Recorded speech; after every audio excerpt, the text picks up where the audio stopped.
Hey guys, welcome back to Andy's Dinosaur Reviews, and today we have another Mattel Jurassic World figure to take a look at. We have the Legacy Collection Mamenchisaurus.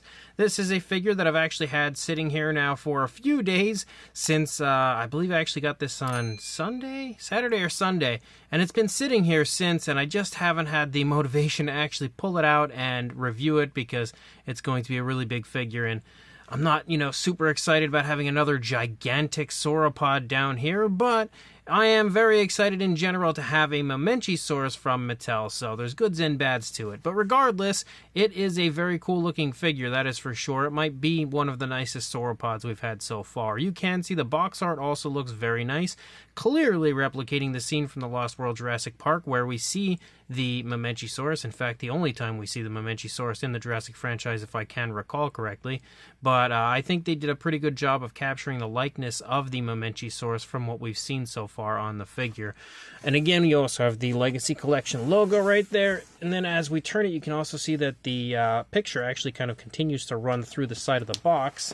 But if we turn it all the way around, you're going to pretty much see the same thing, but now it's sideways because it's meant to be kind of standing upright, whereas it's currently on its side. So not a whole lot really interesting going on the box itself outside of the incredibly beautiful images. So let's pop the box open and check it out. So first of all, we've got the body for our Mamenchisaurus, which you can very clearly see is pretty darn big. We've also got a part that looks like it's a piece of the neck, another part of the neck, and of course the head itself, which I just dropped. You can see the head actually looks really nice. Definitely a big fan of that head sculpt. Mattel definitely did a very good job on the head sculpt. But, straight out of the box, as always, it kind of looks like a dinosaur has exploded here on my review station because it's just, pieces everywhere. When it comes to these larger sauropods, I usually try to review them with the closer look, unbuilt, and then after I take the closer look, that's when we'll put it together, we'll get sizes and comparisons and all of that stuff. So let's go ahead and jump straight to a closer look at this right now. So we'll begin with the head of our Mamenchisaurus, and you can see a very nice looking head sculpt. Definitely some very nice looking skin texture. I actually feel like the skin texture is probably some of the most beautiful I've seen on any Mattel sauropod. So straight out of the gate, the fine detailing does look really, really nice. Not that Mattel isn't always extremely impressive when it comes to their fine detail, but I just really like what I see here on the head sculpt of this one. This one looks like it would be pretty fun to apply a dark wash to, because especially like right here along the jawline, there's just some really nice kind of cracks and crevices in the skin texture that would eat up that dark wash beautifully. You can see we have a nice grayish tone for the face. We've also got a light tone here for the lower jaw. The eye is painted really nicely. You can see a nice black pupil, and there's a gorgeous gloss coat there on the eye. You can see the ear back there. We can also see the nostrils up here on the top of the head of our Mamenchisaurus. We can open the mouth. The jaw works very nicely. Wow, really nicely textured tongue in there. That actually looks a little bit different than you usually see from Mattel. Like just a little bit more kind of bumpy texturing, I think, on the tongue, but it looks very nice. Some decent detailing on the inside of the mouth on the upper side, but, not really that great. Definitely superior when it comes to the texturing there of the tongue. You can see the skin kind of stretching there on the inside of the mouth as well once you open the jaw. The teeth are all sculpted, of course, together, but they're painted pretty nicely with kind of like a light yellow. And same deal here for the teeth on the lower jaw. And again, that articulated jaw definitely works really nicely. As you move back, you do have another spot of articulation right here in the neck, which can allow some pretty nice posability. You got like a left and right turn. I just did that a little bit backwards, actually. Now it's facing its left, but regardless, you can go, side to side, up, down, and yep, you can definitely swivel, so you can even get a little bit of an adorable head tilt in there if you want to. But as you lead down the course of the neck, you have lots of nice creasing, lots of nice skin texture. You can see we get this darker variation of a brown that kind of begins striping as you move down through the course of the neck, while continuing to have this lighter tone that we see on the face. in between the variations of that dark brown. You can also see a really smooth transition to the light underside here for our Mamenchisaurus, and you continue to move down. You continue to have pretty much that same style of skin texture and same style of paintwork the entire way down. You can see the spinal column and everything as you lead down through the course of the neck, and both sides look pretty darn nice, pretty consistent, definitely really smooth application when it comes to those darker stripes. They look very natural, which is a plus. And then, of course, we lead down here. We've got the area where we would connect it to the next part of the neck, which would be this part, and you can see this continues to basically just have the same thing going on. Again, the lighter tones here on the underside, the throat pretty decently sculpted out, and the very nice looking skin texture, as well as, again, that dark striping. Looks like it's maybe breaking up a little bit as we get closer to the body. You can see the neck begins to thicken a lot, but you can also see that the spaces in between the dark brown striping starts to kind of, increase a little bit more space in between, but it still looks very smooth, very nice the entire way down. Definitely really nicely painted. And then once we get down here into the body is absolutely gigantic, so this is going to be the fun part to kind of review. We still have more of that striping moving along the upper part of our Mamenchisaurus, which is really nice, and I like that.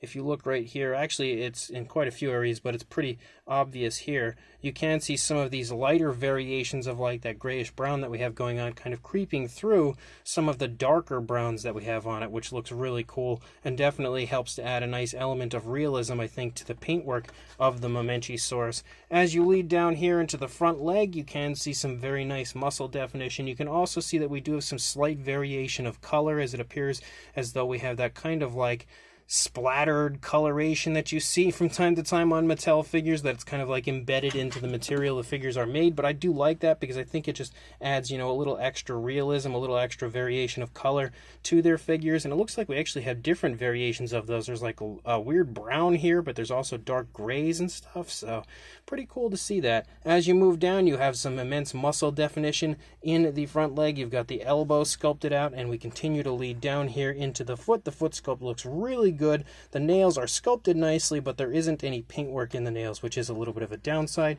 Doesn't look like we can swivel the ankle, but it kind of looks like we should be able to. Of course, you have the ability to move the leg forward and back pretty nicely.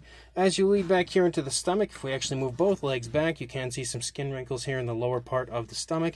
As you lead up, you've got a nice bulging belly here for our Mamenchisaurus, but it's still a pretty thin sauropod, so it's not overly, chunky or anything like that. As you lead back here into the thigh, you can see the muscle definition yet again. Try to move this back a little bit, but yet again looks really nice, definitely defined nicely. We have a few more of those like brownish tones or grayish tones showing up here and there. You can see the knee in the front of the leg, nice big bulging calf muscle as well in the back, and then you lead down again to the foot sculpt. The toes are sculpted really beautifully. Again, the detail, you've got nice cracks and crevices within the nails, but I really wish we would have had nail paint on it, but it's not the end of the world. And then you would lead up here where we would begin to head out into the tail, but we haven't connected it quite yet. You can see the spinal column running along the back of the Mamenchisaurus as well, and then you've got this spot of articulation where you can move the neck up and down.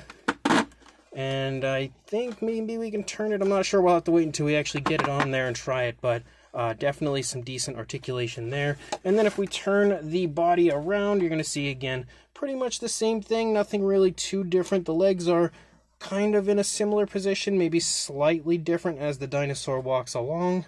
The biggest difference I think you'll see over here would be the areas where this kind of coloration that's embedded into the material shows up randomly compared to what we saw on the initial side. And the underside does have that lighter tone showing up, but it ends in the chest area. As you lead along, you can see we don't really have any more of that coloration leading out, but the texturing and everything on the underside does look really nice, and even the detailing of the undersides of the feet looks really good. And then we lead out into the tail. Again, here's the first part of the tail where you can continue to see that we've got that darker brown, which is really nice to see it leading all the way out onto the tail. We've got another spot of it right here leading out. You can see the spinal column again. You can also see a little bit of a curve to the tail from up above, which is really nice to see.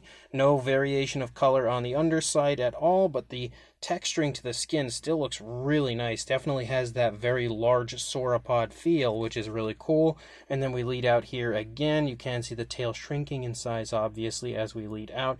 And that's because we then would connect to, if I set that down, we've got all kinds of pieces laying down here, but we would have this final piece of the puzzle here for our Mamenchisaurus. And there's no real color variation to this other than the primary body color and some more of that variation of color, again, that's kind of embedded into the figure, which does add a little extra color to our Mamenchisaurus, which is, in my opinion, nice. Not everybody likes that, but I do.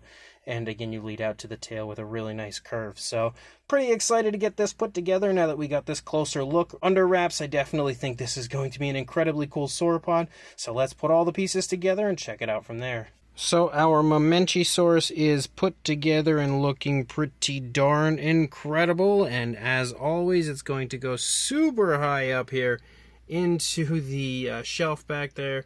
And you can see again the face of our Mamenchisaurus. As you lead down, I will say there's another area of articulation right here. It can swivel. You can see mine has a little defect on it though, which is weird. Don't know why it has that little divot going on there. And just like I thought, we can swivel this part of the neck as well.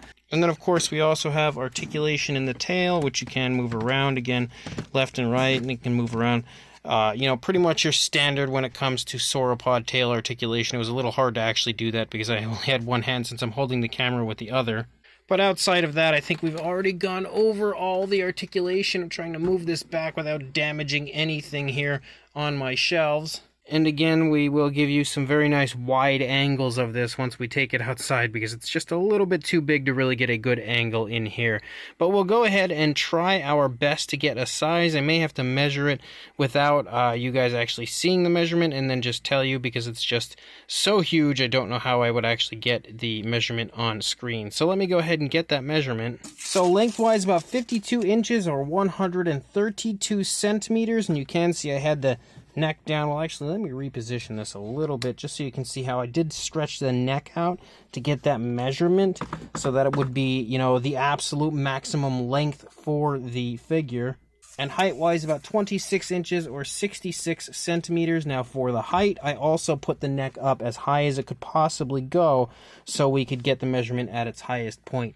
For a size comparison, there is Mr. Papo T-Rex, the Attack Pack Colovosaurus, Robert Muldoon, and the Collect A Human being next to our gigantic Mamenchisaurus, which you can see again goes really high up there and really far out on both sides. But obviously you can see that there isn't really going to be a comparison, I would think, that's going to give you a good one when it comes to this sauropod, except for maybe bringing, a few sauropods outside, which we will do at the end of the review. And just like with the last comparison, we have a few more random Mattel figures with a Velociraptor, Dilophosaurus, and an Ankylosaurus in here next to our Mamenchisaurus, which you can see yet again. There is absolutely no real comparison between these figures. The Mamenchisaurus is massively larger than everything that has been set next to it. But at the end of the video, again, once you see my final thoughts here, of course, and I add some video and images in, just check that area out and you will see a few comparisons with some other Mattel stuff like the larger sauropods. Not all of them, because the Dreadnoughtus is just in a position where I don't think I'll be able to get it out of there. But, I will, of course, include a few comparison images at the end with other sauropods from Mattel. So this brand new Mattel Jurassic World Legacy Collection Mamenchisaurus is definitely another really cool figure. I love these large sauropods, even if they do take up way too much room, and it's honestly hard for many of us collectors to really include so many massive sauropods like this in our collections. This is one that I felt like straight from the very start of Mattel starting to release sauropods that really needed a release, and outside of the Brachiosaurus, I would say it's probably the most necessary sauropod to get a release in the Mattel line because it is absolutely one of the more iconic sauropods from the franchise, especially if you're, of course, a fan of just the first trilogy. You're really going to love the Mamenchisaurus, even if it did just make a very brief appearance in the Lost World Jurassic Park. It really had quite an impact on you when you saw it. So it was that one dinosaur, in my opinion, next to like the Brachiosaurus, sauropod-wise, that I really wanted to see have a massive figure, especially in the Jurassic Park or Jurassic World toy line, and we now finally have it thanks to Mattel. And I must say they did a very good job on this, not only just on the sculpt is incredible, the fine detail looks absolutely gorgeous on this figure, but also on the screen accuracy, because in my opinion, it really does look very close to, if not almost perfect, to what you see on the Mamenchisaurus in the Lost World Jurassic Park. It also has kind of like a very strong Barosaurus feel if you see the figure in person. I don't know why, it just continuously gives me that feeling of a Barosaurus, but it still is, again, really gorgeous and definitely very screen accurate. We also have a very nice paint job for it. Again, Mattel usually does a pretty good job on the paint apps of their sauropods. Even though we don't have a massive amount of coloration, it does have almost a fully painted look with coloration from the head all the way out onto the tail. Not the entire way, but most of the way. The lighter tone running along the underneath and painted nails, I think, would have been the only thing I would have definitely added onto this figure to give it a little bit of a better paint job, but even still, it looks really nice, and it is definitely one of the largest sauropod figures that we've had so far. Absolutely one of the longest, so there's that going for it as well. So again, it is definitely a very nice figure, one that I absolutely recommend picking up, and one that is just now starting to hit Targets across the United States of America, as well as online at Target.com. If you are outside of the United States, I'm not entirely sure where or how you can get a hold of it, but if you do find it, I definitely recommend picking it up. So, if you can, absolutely grab this figure. Check the links in the description if you are, again, able to acquire one through Target.com, and also like, comment, and subscribe, and I will see you in the next review. Thanks for watching.